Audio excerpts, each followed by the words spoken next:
Good morning, everyone. Thank you for this opportunity for letting me share.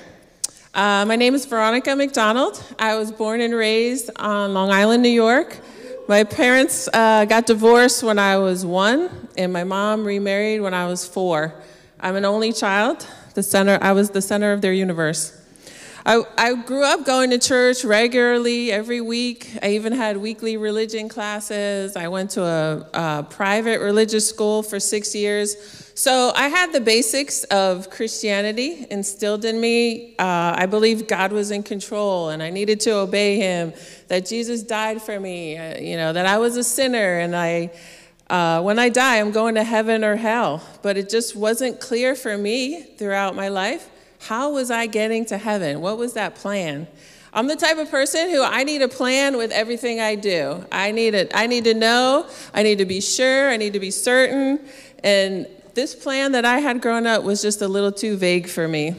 So I remember when I was 12 years old, I started to wonder, where am I going to go when I die? And how am I going to get there? I knew I needed to be forgiven, but how did I stay forgiven so that when my time was up, I was right with God and I was going to heaven? Because who knew when time was up? So that was a risky gamble for me. I remember somebody told me that if you wore this thing called a scapular, it would help you get to heaven quicker. And so I was on the prowl for a scapular. And then I thought, well, I'm supposed to go to confession, but what if I die in between confession? Like, how am I going to be right? What if do I just go to confession every day? Like, what if I die in between? I'm in trouble. So, growing up, there were two sides to me. There was the kid who did well in school. I was athletic, got awards. I obeyed my parents for the most part. But then the other side of me was getting cultivated as well. I was sneaky. I was deceitful. I even stole as a kid. I remember I was very good at lying, I was cursing and drinking, all these things, and I could feel it inside, the good part of me. But then also, you name it, I was doing it. And also, I had my biological father, and I would see him occasionally. He had moved to Georgia when I was younger, so he would come and visit, and I would see him occasionally when he went to my grandmother's house, and I was all excited. When I was 17, he moved back to New York, and I was like, wow, this is great. I get to be with my dad more, get to spend more time with him. But that didn't happen. I was waiting for the phone call, waiting for my dad to be excited, but we didn't really spend a lot of time together. So as you can imagine, my heart started to get bitter towards him. And I said, you know what? Like in true New York fashion, forget you, bye-bye. And so I just cut off that relationship. The bitterness just grew hard in my heart. After I graduated from high school, I went to an Ivy League school in Philadelphia, and I went to this pre-college program. It was a month before school started. You get acclimated to college. I met a lot of people. We had a great time, and I met a girl named Yvonne from Texas. And, we became great buddies. After that month was over, school started. We went our own way because college was big. And in college, I went right back to the same type of lifestyle that I had, right along with the crowd. We were going to parties, drinking, gossip, you name it. But now the immorality was coming in here. And being immoral was the sin that stung me the most, because I had always had a conviction that I wanted to wait until marriage, to be pure.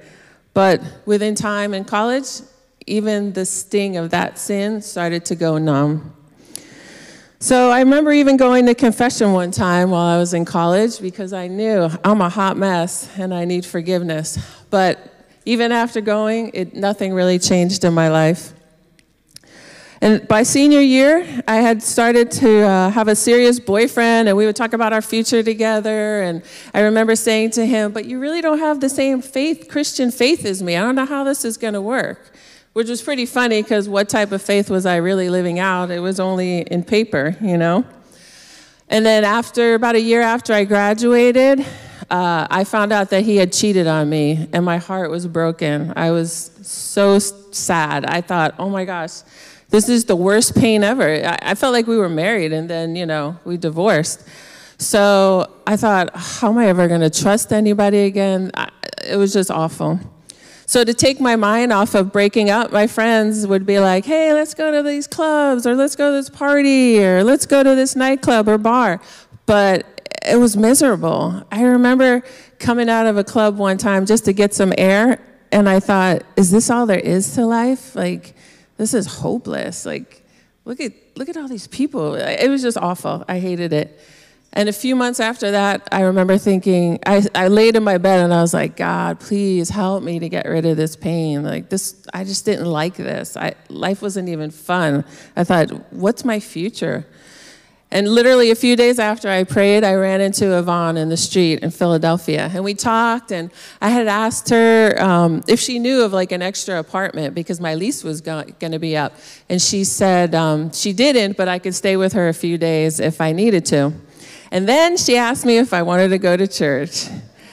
And I could not say no because I'm not good at saying no. And because I thought she might be hooking me up with a place to stay, right? So I was hesitant to go because I never stepped in another church before, but I walked into the Greater Philadelphia Church of Christ in March of 1993, and the first thing I noticed was that church was packed, and people were joyfully singing. I mean, they had double-decker, people all filled out. Everyone was super friendly, came up and greeted me and things. The sermon made sense. It was relevant to me. I was like, oh, okay, I can understand this. It holds my attention. And right after church, someone asked me to study the Bible. And since I was not good at saying no, guess what I started to do? But you know what? Little did I know that this was God's answer to my prayer. Every time I studied the Bible, I was amazed that the Bible had so much to teach me, and it made sense when I read it, when someone studied it. I tried once to read my Bible growing up, but that didn't work. And the clear plan that I had always been looking for was starting to unfold in the scriptures.